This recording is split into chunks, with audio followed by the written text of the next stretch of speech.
జయంతి సందర్భంగా అన్ని వర్గాలకు సంబంధించినటువంటి వాళ్ళంతా కూడా ఆయన జయంతిలో పాల్గొన్నటువంటి ఉద్యోగులు, మేధావులు, ప్రజా సంఘాల నాయకులు, వివిధ పార్టీల నాయకులందరూ కూడా పేరు పేరున నమస్కారాలు. ఈరోజు జ్యోతిరావు పూలే గారి జయంతిని జరుపుకోవడం చాలా సంతోషం. ఆయన మరణం, ఆయన సేవలు చాలా బ్రహ్మాండమైనటువంటి సేవలు. ఆయన చేసినటువంటి ఆనాడే ఆయన కృషి భారతదేశానికి, ఆయన అడుగుజాడలే భారతదేశంలో కొనసాగుతున్నటువంటి పరిస్థితి ఉన్నది. కానీ ఏదైతే మతోన్మాదానికి వ్యతిరేకంగా, కులవివక్షకు వ్యతిరేకంగా పోరాటం చేసిండో ఆ పోరాటము ఇప్పటి కూడా నిమ్న వర్గాలకు సంబంధించినటువంటి దాంట్లో ఆ వివక్ష కొనసాగుతున్నటువంటి పరిస్థితి ఉన్నది. అది పోవాలని చెప్పి ఆయన చేసినటువంటి కృషిలో భాగంగా మనమందరం కూడా ఆయన ఆశయాలను ముందుకు కొనసాగించాలని చెప్పి ఆయన కోరుకున్న కోరిక భారతదేశంలో ప్రతి పౌరుడికి విద్య అవసరం అని చెప్పినటువంటి ఆ నిర్ణయాన్ని మనం అమలు చేయాలని చెప్పినటువంటి పరిస్థితి మనం అమలు చేయాలి. వాళ్ళ సతీమణి కూడా భారతదేశంలో మొట్టమొదటి చదువుల తల్లి సావిత్రిబాయి పూలే. వాళ్ళిద్దరు భార్యాభర్తలు భారతదేశానికి మతోన్మాదులు దేశాన్ని నాశనం చేస్తున్నారు. పేద వర్గాలకు విద్యను అందిస్తలేరు, అందరిని ఇయ్యలేదు, చదవనిస్తలేరు. కాబట్టి భారతదేశంలో చదివే మార్గం, చదువు లేకపోతే భారతదేశం లేదు అనే పద్ధతిలో వాళ్ళిద్దరు భార్యాభర్తలు ప్రయత్నం చేసి వాళ్ళ జీవితాన్ని మొత్తం భారతదేశానికి అంకితం చేసినటువంటి పరిస్థితులలో మహాత్మా జ్యోతిరావు పూలే గారి 197వ జయంతి శుభాకాంక్షలు తెలియజేస్తున్నాను. మహాత్మా జ్యోతిరావు పూలే గారు భారతదేశంలో ఉన్నటువంటి అసమానతల్ని,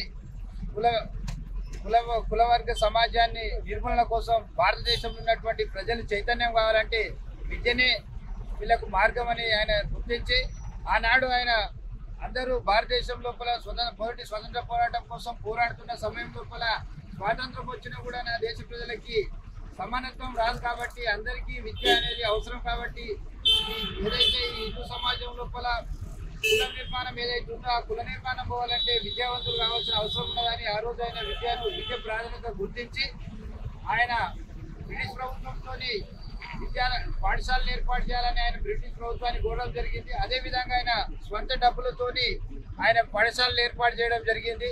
అదేవిధంగా ఆయన వితాంతు వివాహాలను ప్రోత్సహించడం జరిగింది. ఒక బ్రాహ్మణ వితాంతులకు జన్మించినటువంటి ఒక బిడ్డను తీసుకొని ఆయన పెంచుకోవడం జరిగింది. అదేవిధంగా సామాజిక సేవ లోపల ఆయన కుటుంబం మొత్తం దాని లోపల వాళ్ళ కుటుంబం మొత్తం సామాజిక సేవకే పరిమితమైంది. అదేవిధంగా మహారాష్ట్ర లోపల సత్యశోధక సమాజ్ అనేటటువంటి ఒక సామాజిక పరమైనటువంటి సంస్థను ఏర్పాటు చేసి భారతదేశం లోపల సామాజిక చైతన్యానికి మొట్టమొదటిగా కృషి చేసినటువంటి వ్యక్తి కాబట్టి ఆయనను ఆదర్శంగా తీసుకొని డాక్టర్ బాబాసాహెబ్ అంబేద్కర్ గారు కూడా ఆయన జీవితకాలం నిమ్న వర్గాల చైతన్యం కోసం భారతదేశ అభివృద్ధి జరగాలంటే ప్రజల లోపల ఉన్నటువంటి అసమానత తొలగాలంటే విద్య అవసరమని గుర్తించి దానికోసం నిరంతరం పాటుపడడం జరిగింది. ఈరోజు మనం మహాత్మా జ్యోతిరావు పూలే గారిని గుర్తించుకోవాల్సిన అవసరం ఉన్నది. ఆయన ఆశయాలను ముందుకు తీసుకెళ్లాల్సిన అవసరం ఉన్నది. శ్రీ విద్యను ప్రోత్సహించుండు, శూద్రులకు ఆయన విద్యను అందించడు కాబట్టి ఆయనను మనం గుర్తించుకోవాలి. అనే ఆశయాలను ముందుకు తీసుకెళ్లడానికి మనంతగా ప్రయత్నం చేద్దామని ఈ సందర్భంగా గుర్తు చేస్తూ ఈ అవకాశం ఇచ్చిన మిత్రులకు మహాత్మా జ్యోతిరావు జయంతి అభినందనలు తెలియజేస్తున్నాను. ఈరోజు మహాత్మా జ్యోతిరావు పూలే ఆశయాలు, వారి యొక్క ఆశయాలను నిర్వహించడం కోసం, మన ఆశయాలను ముందుకు తీసుకెళ్లడం కోసం మనమందరం యువత నడుమించాల్సిన పరిస్థితి మనకున్నది. ఆ రోజు జ్యోతిరావు పూలే ఈరోజు నిమ్న వర్గాల గురించి, మతోన్మాద వివక్ష గురించి కానీ, మతోన్మాదాల గురించి కానీ, లేకపోతే దేశంలో భారతదేశంలో విభిన్న పరిస్థితులు ఉన్నది కాబట్టి ఈ విభిన్న పరిస్థితులు ప్రపంచంలో ఎక్కలేనటువంటి వివక్ష, డబ్బును చూసి రియాక్ట్ ఇచ్చే వ్యవస్థ ఈరోజు భారతదేశంలో ఉన్నది అనే ఒక కాన్సెప్ట్ తోని ఈరోజు ఏదైతే అట్టడుగు వర్గాలకు కుల వివక్ష అనేది మూలం ఉన్నదో దాంట్లో భాగంగా విద్య అనేది దూరం ఎక్కడైతున్నారో దాని మూలంగానే పేద ప్రజలు వెనుకబడి పడుతున్నారు. కాబట్టి విద్య ప్రధానమైంది, విద్యను అందించాలనే కాన్సెప్ట్ తోని ఈరోజు బ్రిటిష్ ప్రభుత్వంతో అనేక రూపాల్లో పోరాటం చేసేసి తన సొంత గ్రామంలో కూడా అనేక ఇబ్బందులు పడి ఈరోజు ప్రజలకు మనకు అనేక అవకాశాలు కల్పించడం అనేది జరిగింది. దాంట్లో భాగంగానే ఈరోజు ఆయన ఆశయాల గురించి కానీ, మహాత్మా జ్యోతిరావు పూలే ఆశయాల గురించి ముందుకు తీసుకెళ్లడం కోసం మనమందరం నడుం బిగించాలి. ఎందరో మహాత్ములను తయారు చేసిన మహోన్నతుడు ఈరోజు జ్యోతిరావు పూలే. ఈరోజు అంబేద్కర్ లాంటి లేకపోతే బాబు జగ్జీవరావు లాంటి మహానుభావులను కూడా ఈరోజు ఆదర్శంగా నిలిచిన మహోన్నతమైన వ్యక్తి ఈరోజు జ్యోతిరావు పూలే.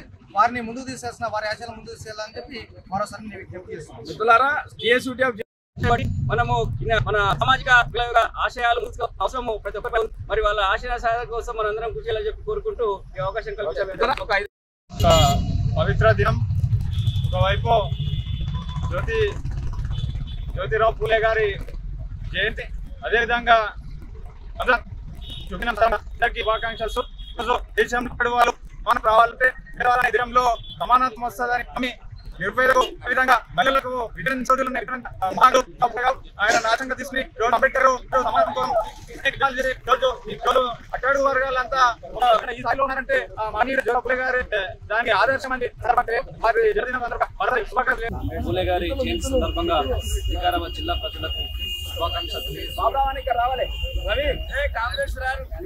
దేశం అనే దేహానికి శూద్రులు ప్రాణం వంటి వారు, రక్తనాళాలు లాంటి వారు అని చెప్పి ఆ రోజుల్లో జరుగుతున్నటువంటి వర్ణ వ్యవస్థను, కుల వ్యవస్థను అన్నింటినీ తిరస్కరించి విద్య ద్వారా కుల భేద లింగ సమానత్వం ఉండాలని చెప్పి ఆ రోజు ఆలోచించి ఎన్నో సంస్కరణలు, ఎన్నో ఉద్యమాలు, చాలామంది ఆ రోజు మహిళలు వితంతు వివాహాలు చేసుకొని ఉన్నటువంటి వారందరికీ కూడా చదువుతోనే వాళ్ళు సమాజంలో మంచిగా బతకగలుగుతారని చెప్పి ఆ రోజు ఆలోచించి భార్యాభర్తలు ఇద్దరు కూడా జ్యోతిరావు పూలే గారు కూడా వాళ్ళందరినీ మేల్కొల్పి సమాజానికి వాళ్ళని తీర్చిదిద్ది ఉన్నతులుగా తీర్చిదిద్ది ఇచ్చినటువంటి సందర్భంగా వారిని ఈరోజు స్మరించుకుంటూ జిల్లా ప్రజలందరికీ జ్యోతిరావు పూలే గారి జయంతి సందర్భంగా శుభాకాంక్షలు. ఈరోజు పవిత్రమైన రోజు.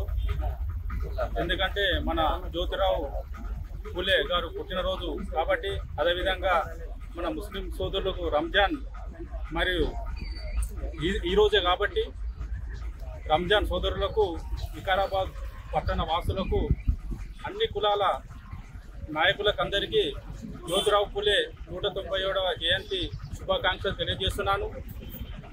జ్యోతిరావు పూలే గారు మరి ఎన్నో సేవలు, కులమత భేదాలు లేకుండా మరి ఆయన మరి ఎంతో మందిని మరి ముందుకు తీసుకుపోవడం జరిగింది. మంచి ఏది చెడు ఏది అనేది ఆయన మరి చెప్పడం జరిగింది. ఏదంటే మార్పు అనేది మరి విద్య ద్వారానే వస్తుంది కాబట్టి వీళ్ళకు అందించవలసింది విద్యే అనే ఒక ఉద్దేశంతో మరి ఆయన మరి చిన్న వయసులోనే మరి మ్యారేజ్ చేసుకొని వాళ్ళ భార్యకు విద్య నేర్పి మరియు అనగారిన కులాలకు, ఎస్సీ ఎస్టీ బీసీ మైనార్టీ అందరికీ, వెనుకబడిన కులాలకు అందరికీ విద్య నేర్పడం జరిగింది. కాబట్టి జ్యోతిరావు పూలే అందరి వారు, ఈ మహనీయులు ఒకసారి అందరం గుర్తించి ఈ మహనీయుల జయంతికి మరి అందరూ పెద్ద ఎత్తున మరి చేసుకోవాలని కోరుకుంటున్నాను. అదేవిధంగా ఎందుకంటే మనము మన ఇంకా మన తర్వాత వచ్చే మరి యూత్ మరి వాళ్ళు ఉంటారు కాబట్టి వాళ్ళకి తెలియవలసిన అవసరం ఉన్నది కాబట్టి మనం ఏదన్నా కార్యక్రమాలు చేస్తుంటేనే వాళ్ళకి తెలుస్తుంటాయి కాబట్టి అందరికీ సామాజిక విప్లవ అభినందనలు. ఈరోజు జ్యోతిరావు పూలే 197వ జయంతి సందర్భంగా, రంజాన్ సందర్భంగా అందరికీ శుభాకాంక్షలు తెలియజేస్తా ఉన్నాం. ఈరోజు ఇక్కడ మనం నిలబడడం అంటే ఆ జ్యోతిరావు పూలే గారి పుణ్యము. ఎందుకంటే దేశంలో అసమానతలు ఉండొద్దు, కులక్షత ఉండొద్దు, అంటరాంతరం ఉండొద్దు, అందరు సమానంగా ఉండాలి, అందరికి సమాన హక్కులు ఉండాలి, అందరికీ విద్య ఉండాలి, అందరికీ ఓటు హక్కు ఉండాలి. ఈరోజు దేశంలో ఉన్న ప్రతి మానవునికి, ప్రతి జీవికి హక్కు ఉంది. కాబట్టి ఈరోజు దేశంలో ఉన్నటువంటి మతోన్మాదులు, అలాగే ఆ రోజులో ఉన్నటువంటి బ్రాహ్మణ వ్యవస్థ కూడా ఈరోజు దేశంలో అందరికీ సమాన హక్కు లేకుండా ఇబ్బంది పెడతా ఉన్నది. కాబట్టి మహిళలకు కూడా సమాన హక్కు లేకుండా ఇబ్బంది పెడతా ఉన్నది. మహిళలు కూడా ఒంటి కుందేలు ఉండాలని చెప్పి ఇబ్బంది పెడతా ఉన్నది. కాబట్టి సరైన పద్ధతి కాదు. అందరి సమాన హక్కులు ఉండాలి. ఈ మనందరం శాస్త్రం దేశంలో మొత్తం అంత నశించుకోవాలని చెప్పి కూడా వాళ్ళు ఆ రోజు కోరుకున్నారు. కాబట్టి జ్యోతిరావు పూలే గారు, సావిత్రిబాయి పూలే గారు వాళ్ళిద్దరు కంకణం కట్టుకొని దేశంలో ఉన్నటువంటి ఎస్సీ ఎస్టీ బీసీ మహిళలకు అందరికీ కూడా ప్రతి ఒక్కరికి కూడా చదువు ఉండాలి, అందరికీ విద్య ఉండాలి, అందరికీ సమాన హక్కులు ఉండాలి, ఓటు హక్కు ఉండాలని చెప్పి కూడా ఆ రోజు వాళ్ళు కోరుకున్నారు. కాబట్టి వాళ్ళు కోరుకున్న విధంగానే ఈరోజు దేశంలో అంతా ఈరోజు అంబేద్కర్ దాన్ని స్ఫూర్తి తీసుకొని ఈరోజు దేశంలో మనకు రాజ్యాంగం వచ్చింది. రాజ్యాంగం కూడా సమాన హక్కులు కల్పించారు. కాబట్టి ఈరోజు ఆ సమాన హక్కులు ఈరోజు అందరికీ ఈరోజు మన ఇక్కడ అంత కొనసాగుతూ ఉంటే దేశంలో మతోన్మాదులు, ఆర్ఎస్ఎస్, బీజేపీ వాళ్ళు ఈరోజు దేశంలో 10 సంవత్సరాలు వెళ్తా ఉన్నారు. కానీ వాళ్ళందరూ ఈరోజు ఏం కోరుకుంటారంటే రాజ్యాంగం ఉండొద్దు, వీళ్ళందరూ చదువు ఉండొద్దు, ఈరోజు ఈ దేశంలో మళ్ళీ స్వాతంత్ర ధర్మం రావాలి, ఈ వ్యవస్థ అంతా పోవాలి అని చెప్పి వాళ్ళు కోరుకుంటున్న పరిస్థితి ఉంది. కాబట్టి సరైన పద్ధతి కాదు, కబద్దారు హెచ్చరిస్తూ ఉన్నాం. కాబట్టి మనం అందరం కూడా మహనీయుల చరిత్ర తీసుకొని వాళ్ళ ఆశయాలు ముందుకు తీసుకోవాల్సిన అవసరం మన అందరి మీద ఉంది. కాబట్టి రాజ్యాంగాన్ని కాపాడుకోవాలి, అందరికీ సమాన హక్కులు ఉండేంత వరకు కూడా మనంతా పోరాటం చేయాల్సిన అవసరం ఉంది. కాబట్టి రాజ్యాంగాన్ని కాపాడుకునేందుకు మనం అందరూ కూడా భవిష్యత్తులో పోరాటం చేయాల్సిన అవసరం ఉందని తెలియజేస్తూ ఈ సందర్భంగా అందరికీ శుభాకాంక్షలు తెలియజేస్తూ ముగిస్తా ఉన్నాం. సంఘ సంస్కర్త, సామాజికవేత్త, జ్ఞాన విప్లవకారుడు మహాత్మా జ్యోతిరావు పూలే గారి 197వ జయంతి శుభాకాంక్షలు. మహాత్మా జ్యోతిరావు పూలే గారు ఈ యొక్క సమాజంలో ఉన్నటువంటి దురాచారాలను, అదేవిధంగా అజ్ఞానాన్ని, అదేవిధంగా సంఘంలో ఉన్నటువంటి రకరకాల వివక్షలకు సంబంధించినటువంటి కార్యక్రమాలన్నింటినీ రూపుమాపినటువంటి మహోన్నతుడు మహాత్మా జ్యోతిరావు పూలే గారు. 200 సంవత్సరాల క్రితమే ఈ యొక్క సమాజంలో ఉన్నటువంటి సమస్యలన్నింటినీ ప్రశ్నించి ఆ రోజు ఉన్నటువంటి మనధర్మ శాస్త్రానికి వ్యతిరేకంగా పోరాటం చేసి విద్య ఒక వర్గానికి పరిమితం కాకూడదు, విద్య వల్లనే జ్ఞానం సమకూరుతుంది. కాబట్టి ఈ యొక్క సమాజంలో ఈ యొక్క భారతదేశం ఎదగాలన్నా, అభివృద్ధి చెందాలన్నా, ఈ సమాజంలో ఒక వ్యక్తి ఎదగాలన్నా అది జ్ఞానంతో ముడిపడి ఉన్నది. ఆ జ్ఞానం విద్య ద్వారానే వస్తుంది అని చెప్పి, విద్య అందరికీ అందాలని చెప్పి తన ఇంటి నుంచే, తన ప్రాంతం నుంచే విద్యను ఈ యొక్క సమాజంలోకి విస్తరింపజేసి ఆ రోజు చదువుల తల్లి మాతా సావిత్రిబాయి పూలే గారికి విద్య నేర్పించి ఆ తర్వాత సమాజంలో ఉన్నటువంటి అందరికీ విద్యకి ఎవరైతే దూరం ఉన్నారో వాళ్ళందరికీ కూడా విద్యను అందించినటువంటి మహోన్నతుడు మహాత్మా జ్యోతిరావు పూలే గారు. మరి ఈరోజు మహాత్మా జ్యోతిరావు పూలే గారి ఆశయాలకు వాస్తవంగా ప్రభుత్వాలు తూట్లు పొడుస్తున్నాయి అనేటటువంటి విషయం వాస్తవం. ఎందుకు అంటే విద్య అనేటటువంటిది ప్రజలకు దూరం అవుతా ఉన్నది. ప్రైవేట్ సెక్టార్లో విద్య అభివృద్ధి చెందుతూ ఉన్నది, కానీ అది నిరుపేదలకు అందేటటువంటి పరిస్థితి లేదు. కాబట్టి ప్రజలకు విద్య, వైద్యము పూర్తిగా ఉచితంగా అందించేటటువంటి ప్రయత్నం చేయాలి. చేస్తే ఖచ్చితంగా ఈ యొక్క మానవీయుల ఆశయాలు నెరవేరుతాయని చెప్పి ఈ యొక్క సందర్భంగా తెలియజేస్తూ, మరి వారి యొక్క ఆశయాలు ఈ యొక్క సమాజంలో, వారి యొక్క ఆశయాల ద్వారానే సమాజంలో మార్పు చెందుతుంది. కాబట్టి వాటిని ముందరికి తీసుకెళ్లే క్రమంలో ప్రతి వ్యక్తి కూడా తనకు తానుగా సొంతంగా తనకు ఏదైతే మహాత్మా జ్యోతిరావు పూలే గారి ఆశయాలు ఉన్నాయో వాటిని ముందరు తీసుకుపోయే ప్రయత్నం చేస్తే ఖచ్చితంగా వారు కోరుకున్న సమాజం ఏర్పడుతుందని చెప్పి వారి యొక్క జయంతి శుభాకాంక్షలు తెలియజేస్తూ నాకు అవకాశం ఇచ్చినందుకు జై భీమ్, జై భారత్.